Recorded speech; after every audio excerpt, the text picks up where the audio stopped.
আজকে আমরা শুরু করছি আবহবিকারের যে ফলাফল, যে ফলাফল টপিকটা রয়েছে সেই টপিকটা আমরা আজকে শুরু করব। তাহলে আবহবিকারের ফলাফল, আবহবিকারের ফলাফল।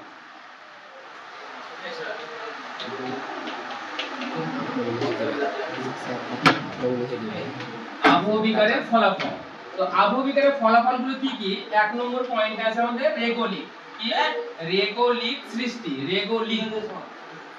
রেগোলিক সৃষ্টি। তো এই রেগোলিক সৃষ্টি জিনিসটা কি? যখন আবহবিকার ঘটে, আবহবিকার যখন হয় তখন আবহবিকারের ফলে যে শিলাগুলো চূর্ণ বিচূর্ণ হয়, চূর্ণ বিচূর্ণ হয়ে সেই স্থানে পড়ে থাকে এবং কিছুটা ক্ষয়ীভবন এবং পুঞ্জিত ক্ষয়ের মাধ্যমে বা নমনীভবনের মাধ্যমে কি হয়, এক জায়গা থেকে আরেক জায়গায় অপসারিত হয়, যে কোথাও এক জায়গায় গিয়ে কি হয়, সঞ্চিত হয়।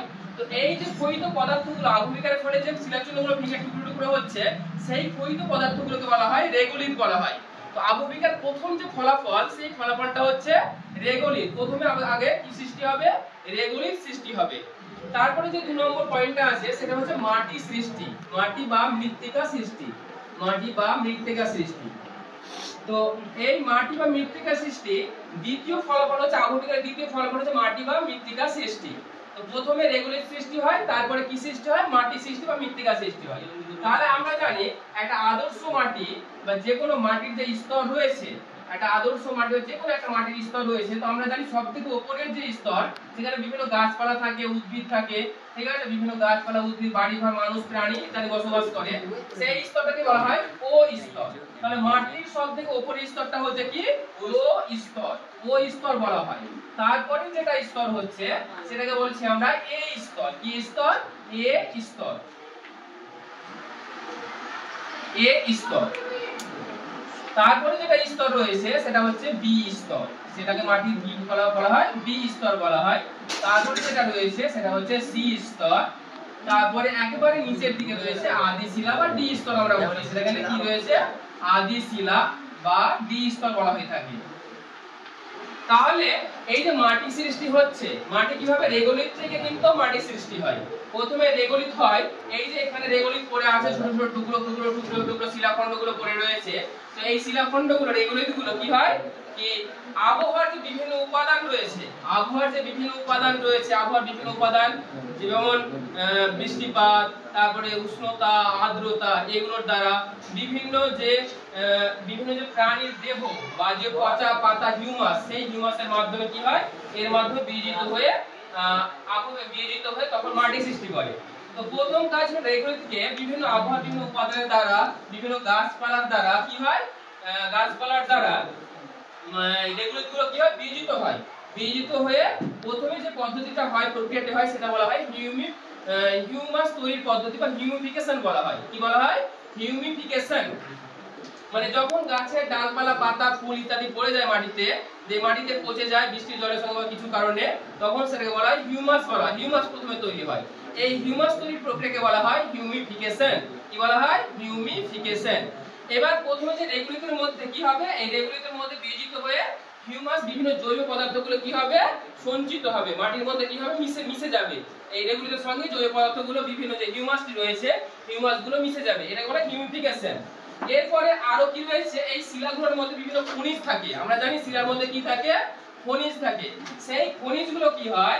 আবার বিভিন্ন প্রক্রিয়ার দ্বারা খনিজগুলো ওই শিলার সঙ্গে ভেঙে ভেঙে টুকরো বিয়োজিত হয়ে ওই মাটির সঙ্গে মিশে যায়। একে বলা হয় খনিজীকরণ। কি বলা হয়? খনিজীকরণ। তাহলে একটা হচ্ছে খনিজীকরণ, খনিজীকরণ, আর একটা হচ্ছে হিউমিফিকেশন, হিউমিফিকেশন। হিউমিফিকেশন আর খনিজীকরণের মাধ্যমে বিভিন্ন খনিজ পদার্থ আর যে জৈব পদার্থগুলো রয়েছে সেগুলো মাটির সঙ্গে মিলিত হয়। এরপরে যেটা রয়েছে, এখানে সেই প্রক্রিয়াগুলো চললো, এখানে কি হলো? এই জৈব পদার্থ মিশ্রিত মাটি তৈরি হলো। এই মাটিগুলো আবার কি হচ্ছে? এই স্তর থেকে বিভিন্ন পদার্থগুলো, আবার খনিজ পদার্থগুলো আস্তে আস্তে আস্তে আস্তে এই ওই স্তর থেকে এখানে এসে কি হয়? সঞ্চিত হয়। এই স্তর থেকে এসে এখানে সঞ্চিত হয়। এবার এই সঞ্চিত পদার্থগুলো যখন আরো বেশি দিন যায়, তখন এখান থেকে এই সঞ্চিত পদার্থগুলো কোথায় আসে? কোথায় আসে? গিয়ে বি স্তরে সঞ্চিত হয়। কোথায় সঞ্চিত হয়? বি স্তরে সঞ্চিত হয়। তো এই যে আসছে, এই যে এই স্তর থেকে বি স্তরে বিভিন্ন খনিজ পদার্থগুলো নিচের দিকে নিচের দিকে স্থানান্তরিত হচ্ছে সেই প্রক্রিয়াটাকে বলা হয় এলুভিয়েশন। কি বলা হয়? এলুভিয়েশন। যে আসার প্রক্রিয়াটাকে বলা হচ্ছে এলুভিয়েশন। এখান থেকে এ স্তর থেকে বি স্তরে বিভিন্ন খনিজ পদার্থের যে স্থানান্তর সেটাকে বলা হচ্ছে এলুভিয়েশন। আবার এখানে যখন পদার্থগুলো বি স্তরে এসে সঞ্চিত হচ্ছে বিভিন্ন খনিজ পদার্থগুলো সেটাকে বলা হচ্ছে ইলুভিয়েশন। কি বলা হয়? ইলুভিয়েশন। ইলুভিয়েশন। ইলুভিয়েশন।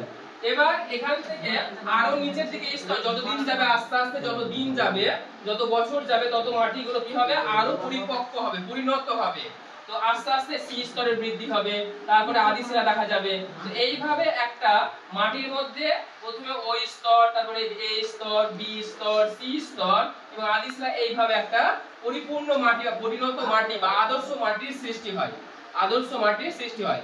এক কথায় বলতে গেলে যে মাটিতে আমরা ও থেকে ও, এ, বি, সি এবং ডি এই সমস্ত স্তর, অর্থাৎ সব স্তরই আমরা প্রোফাইল বা পরিলেখে দেখতে পাবো, তখন সেটাকে আমরা বলবো আদর্শ মাটি বা পরিণত মাটি। আদর্শ মাটি বা পরিণত মাটি। যেমন পার্বত্য অঞ্চলের মাটি, পর্জল মাটি, ঠিক আছে, যেমন আদর্শ মাটি উদাহরণ। তারপরে অআদর্শ মাটি বা অপরিণত মাটি কাকে বলবো আমরা? যেসব মাটিতে সবগুলো স্তর দেখা যাবে না, সবগুলো স্তর দেখা যাবে না, সেটা হচ্ছে অপরিণত মাটি। যেমন আমাদের যে আশেপাশের অঞ্চলে যে পলি মাটি রয়েছে, খাদার যেমন প্রাচীন পলি মাটি, খাদার নবীন পলি মাটি, ভাঙন হচ্ছে প্রাচীন পলি মাটি, এইসব মাটিগুলো কি? অপরিণত মাটি। পলি মাটিকে বলা হয় অপরিণত মাটি এবং পর্জল মাটিকে বলা হয় আদর্শ মাটি। যেমন আদর্শ পর্জল মাটিতে সব স্তরে লক্ষ্য করা যায়। বা ল্যাটেরাইট মাটি, ল্যাটেরাইট মাটিতেও কি দেখা যায়? সব স্তরে লক্ষ্য করা যায়। সেই জন্য ওগুলোকে বলা হয় আদর্শ মাটি। কিন্তু পলি মাটির সব স্তর দেখা যায় না বলে ওটাকে বলা হয় অপরিণত মাটি। তাহলে এইভাবে আমাদের বিভিন্ন প্রক্রিয়ার মাধ্যমে, অর্থাৎ হিউমিফিকেশন, তারপরে খনিজীকরণ, এলুভিয়েশন, ইলুভিয়েশন, এইসব প্রক্রিয়ার মাধ্যমে মাটি সৃষ্টি হয়ে থাকে।